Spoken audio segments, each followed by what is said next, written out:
want to share with you today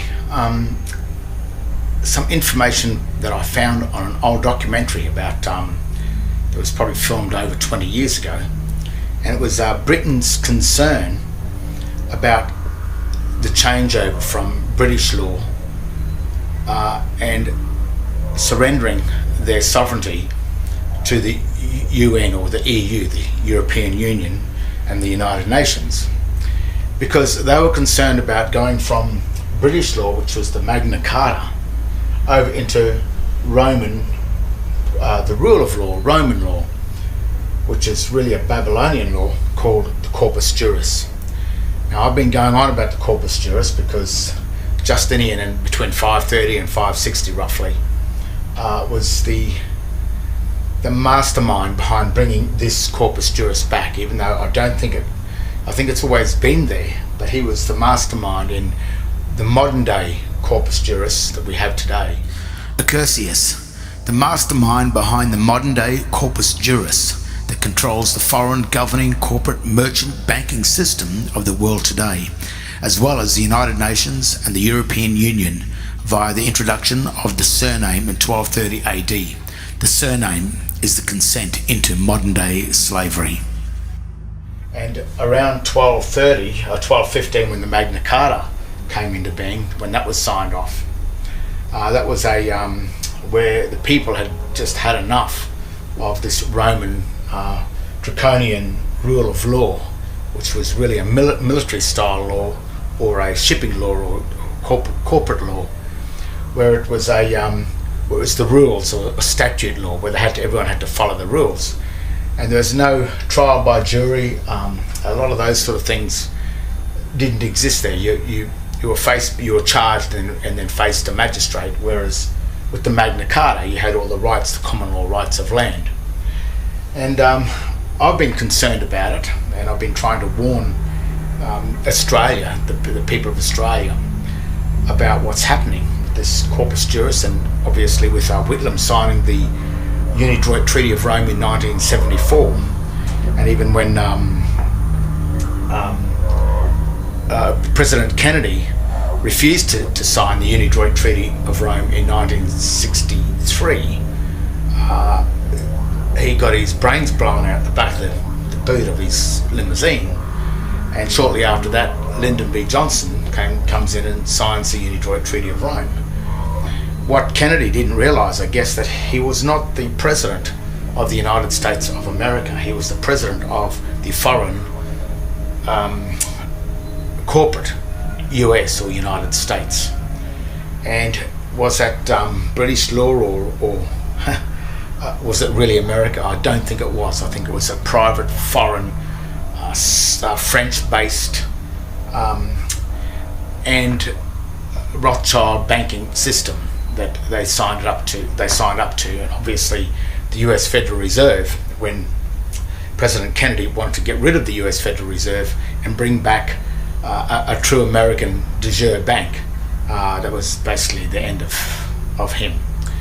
Now, this documentary I found, I've taken a piece out of this documentary to share with you, because it explains, this is 20 years ago, they were onto this 20 years ago or more, and it explains some of the legal minds and their concerns about what was happening to Britain and England. And I think it's why now England is finally starting to, and a few other countries, they want to get away from this UN or European Union takeover of this one world government. It's really, I think it comes from Lenin. I think the original plans of this one world government, it's like a communist plot to take over the whole world in a one world system. And the Corpus Juris the EU and the United Nations operates under this Corpus Juris system. Now, I've always been going on about the two birthing certificates. This is the state birth certificate, and this is the original certificate of birth. This is the Christian, or the creditor side of the trust, and this is the debtor side of the trust. And obviously the magistrates, and the legal part, they are the administration side of this trust. And the corpus juris is the law system that governs the debtor side of it, the corporate side, and a corporation is really called a creature in the theories of corporations. And a creature is just a subservient animal, nothing more than an animal. So you really, when you come across into here, you really are just a caged animal. You have no rights. Or look at the Magna Carta, you've lost your Magna Carta. And because you have chosen to go from the side of common law over into the corpus juris by becoming a citizen of a governing corporation that is registered in the District of Columbia and not registered on the districts of your own country, that is the consent that they use to say to you, well, you've joined us over in the District of Columbia. So therefore, if you're an Australian or if you're in Britain, but you're a citizen of a corporation called Commonwealth of Australia or Great Britain that is registered with the United States Securities and Exchange Commission to the District of Columbia, you then become a resident or a foreigner on your own land. And once you're a foreigner, you need a license to do everything. You have no rights on that land. And the very fact, even though you say, no, I was born on this land, but it makes no difference because of your legal standing. You've gone from the Magna Carta and you've entered into the corpus juris. And all the nations, the United Nations, states, they are just simply the corporate governments of the world. And all corporate governments of the world, they're all registered with the United States Securities and Exchange Commission, with the United States, which may be not the United States of America. And the minute you enter that and become a citizen of a corporation registered in the District of Columbia and not the own districts of your own land, you are considered just nothing more than a foreign animal under the laws of the corpus juris, which is the rule of law, which is the old Babylonian Roman law. Whereas the common law, the Magna Carta, is the true English law.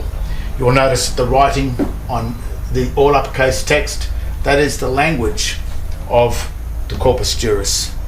The English language here is the language of the Magna Carta, which is proper English. And that's why they fool you, because such as the Commonwealth of Australia written in proper, as a proper capitalised text with the first letter capitalised and the rest is lowercase, that's a proper noun, a proper name. But when that name appears in all uppercase text, such as the Commonwealth of Australia, that's the one registered. As you can see here, that's the one registered with the District of Columbia in the United States, Washington DC, going from the Magna Carta into the corpus juris. So have a look at this old clip, and it's very interesting, and the concerns, this is many years ago, of what's happening in the world finally today. And maybe today some of us are starting to wake up.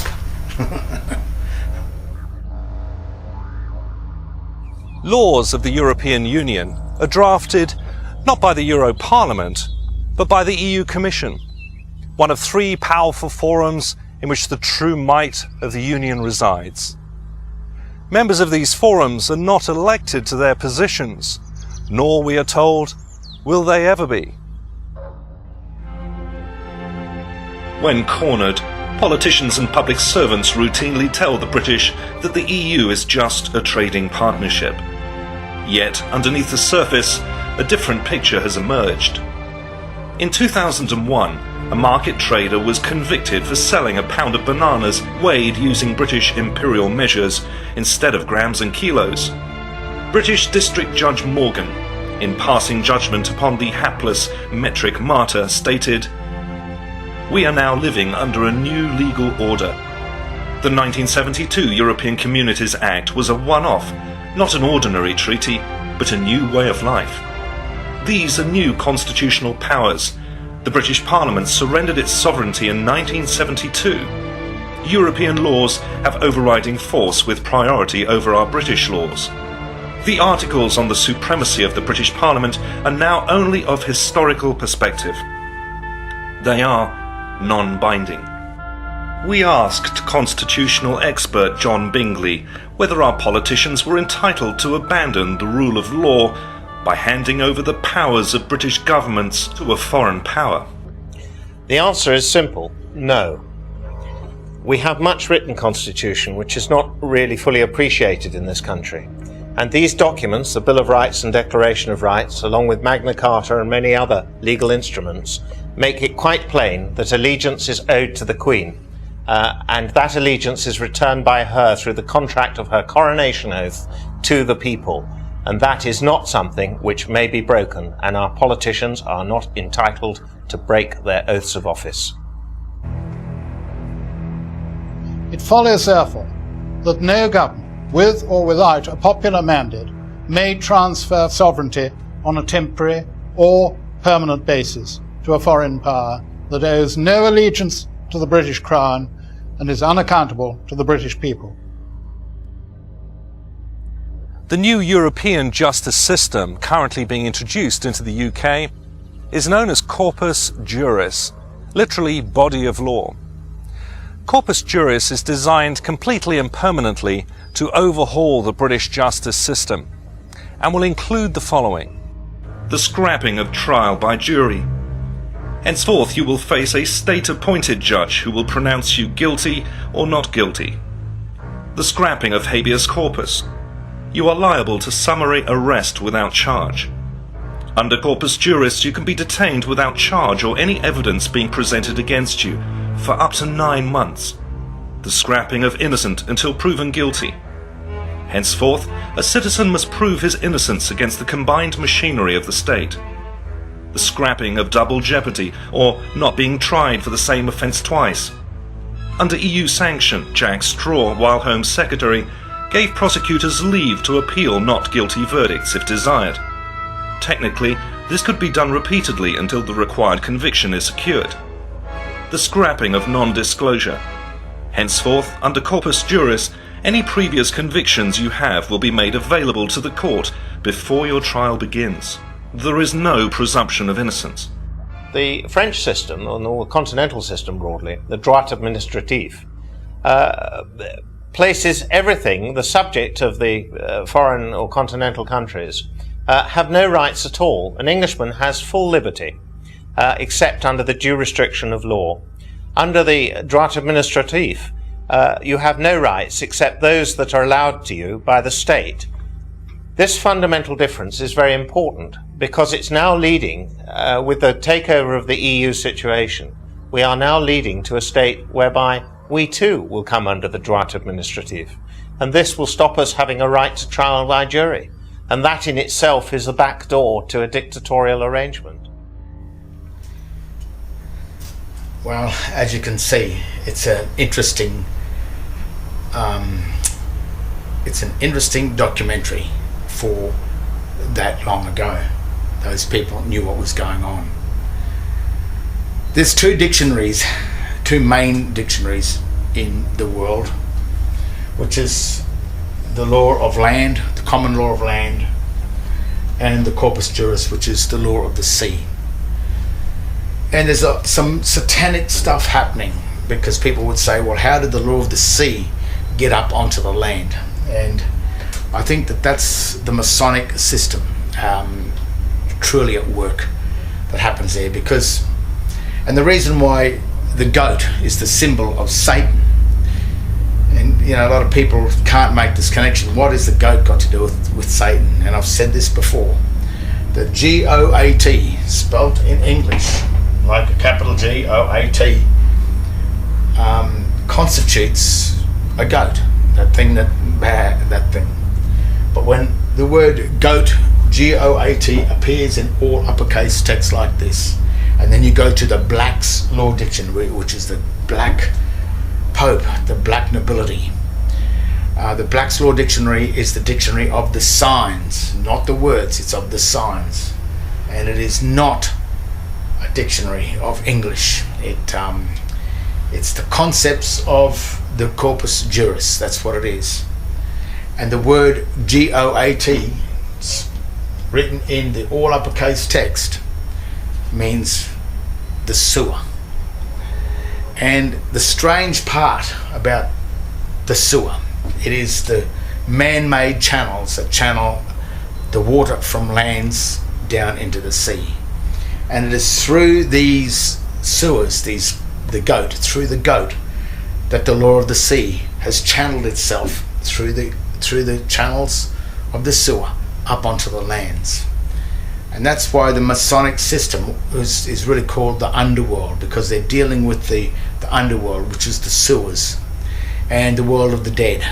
Of course, when people are buried, boxed, and put into the grave, they're boxed in under the boxing rules. So once they're in the box, they can't escape that box. Same thing happens on paper. And they enter into the underworld of the dead. And the dead text that is on tombstones is also on ledgers, your driver licenses, your bank statements, your bank cards. And what's happening is when you accept this type, this all uppercase dead language text, which is the rules of the Corpus Juris, when you accept that, what you're saying to them is that that's me, I'm dead, this is my name, that's my name in the driver license, it's all uppercase language. It's debased, it doesn't work. And even proper true Latin, because it's based on a Latin text, the corpus, in this case, corpus juris, to join these two words together to string the sentence as corpus juris, which is the language, the jurisdiction of the dead, it's got to be hyphenated between the signs in order to bring the words together. And that's found in the old the Chicago Manual of Styles. That points it out, 11147 of the Chicago Manual of Styles, that points out clearly how the hyphen must be used when using the sign language. And the sign language, when it's used as Babylonian text, what they've done is they've removed the hyphens between the words. So when birth certificate or your name, John Henry Smith, is written in all uppercase text, if the hyphens are removed, it reads John and Henry and Smith. It destroys the name. It destroys your identification. It places you into Babylon, which is just a world of absolute babble. It's bullshit, total crap. But if you believe it and you accept it and you are not aware of this world over here, then you will fall into it and you'll become in grave danger. What you've just seen, the documentary, kind of is a warning to the people of the world. This is a control system because it's a military style law, so that when you're in the military you don't have any rights or anything. You follow the orders of the state, and if you don't follow the orders of the state you will be punished, and even to the point of death. Whereas in the Corpus Juris, and you keep the Christian name and don't deal with the surname, because it's the surname that drags you across into the Corpus Juris. But if you go by only your Christian name and your date of birth of that Christian name, if you stick with that, then you will find yourself in the Magna Carta, which is the common law that only deals with the true Christian trust. There was no surnames in 1215. Surnames came in at 1230 when Accursius, the jurist of 1230 of the Hohenstaufen from Rome, he's the one that perfected the Justinian Corpus Juris to bring it back into the modern day standard today. And that is the one that's given us the ability to, or the choice, to stay with the Magna Carta as equitable title, or to go across into legal title into the Corpus Juris. Of course, we don't know this now, and that's not taught to us in schools. We're just brought up in this world, and we can never work out why we have no rights. Well, the rights are basically right here on the birthing certificates. And at the age of 21, before you become an adult, which is an adulterer, you have the right to go back to your Christian name, back to Christ. And if you don't go back to Christ and you remain in this trust over here after you turn 21, after the age of majority, then you will be subject to the laws of Rome, the Roman law, the rule of law, which is the Babylonian trust. And that's where you will remain until you can work out to get back from the side of the debtors over into the side of the creditor. The patrician the plebeian. Remember the plebiscites they have? And who votes in the plebiscite? The plebs. So if you're voting in a plebiscite, then you're a pleb. So that's a quick rundown of just sort of the dangers of the corpus juris and the concerns that not only just I had, but these concerns were raised 20 years ago before I even had any idea of what was going on. It's only now that I've been studying and searching, I'm starting to find this from other people. But just hope you enjoyed that, and to get your head around the parallel universe, the two parallels that we do. A lot of people say, you know, there's another hidden account. Yes, there is. This is the account of the debtor, and over here is the account of the creditor. When you want to borrow money for your house, you will go to the administrator, which is the bank, and he will then take the money from your credit account and give it to you over into your debtor account. And if you come back to here, well, then he's left paying the debt. That's why they don't want to tell you about the creditor. And that's why the Magna Carta, that is the equitable title. And that's why the governments want to hold it. That's why it's outside the Parliament House in Australia, because they want to hold the Magna Carta. And while you accept the legal titles of the state of anything, then you've surrendered your equitable title to the state. And if you come back and claim back your equitable title by surrendering all your legal titles back to the state, then you will come back to the corpus juris, and you will have the right of trial by jury. You'll have all these rights that the Magna Carta has granted you from the beginning. But it's not the government's, it's you and I. It's our own fault that we fell over into here, and it's our own stupidity and our own ignorance and our own ability or disability to at least look and learn and to work this out. When I first was starting this, I was called crazy and all this, but it's all there. It's all actually exists in black and white. These documents are there. The standing exists. The Magna Carta is real. The corpus juris is real. All this is real stuff. It's satanic to the max, but the satanic side of it is what brings you from the living into the world of the dead.